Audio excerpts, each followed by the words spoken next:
अगर मनुष्य के अंदर जलन, ईर्ष्या और गंदे विचार हैं तो वह दूसरों को भी गंदे विचार और ईर्ष्या ही दे सकता है। जानते हैं किस प्रकार से जब हम किसी मनुष्य को गाली दे रहे होते हैं या उसके ऊपर क्रोध कर रहे होते हैं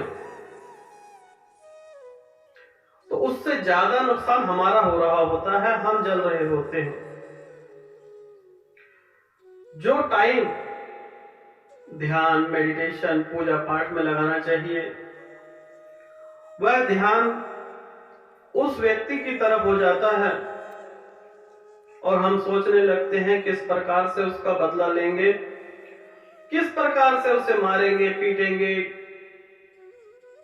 किस प्रकार से उससे आगे निकलेंगे। हमेशा चालाकियों भरा दिमाग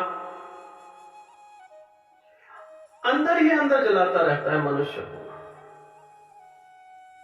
हम सोचते हैं कि सामने वाला जल रहा है, गाली देने से शांति प्राप्त हो गई, गुस्सा कर दिया, परंतु अपना ही नुकसान कर बैठते हैं। जाने अनजाने जिस प्रकार से विष पिएंगे तो धीरे धीरे असर करेगा, लेकिन जो हम गुस्सा, क्रोध की अग्नि जो है यह हमें धीरे धीरे मारती है। इसे कहते हैं स्लो पॉइजन। अगले वाले को तो कोई फर्क पड़े ना पड़े जिसके सामने हम हैं, लेकिन सबसे ज्यादा नुकसान हमारा स्वयं का हो रहा है। जितनी गंदी गालियां देंगे, विचार बनेंगे। अगर आप सोचें, प्रण कीजिए कहीं पर आप जा रहे हैं, आप किसी मनुष्य को पकड़कर, जीव आत्मा को पकड़ के और उसे गाली देना शुरू कर दें, ऐसा नहीं होगा। क्योंकि गाली देने के लिए एक विचार बनाने पड़ते हैं,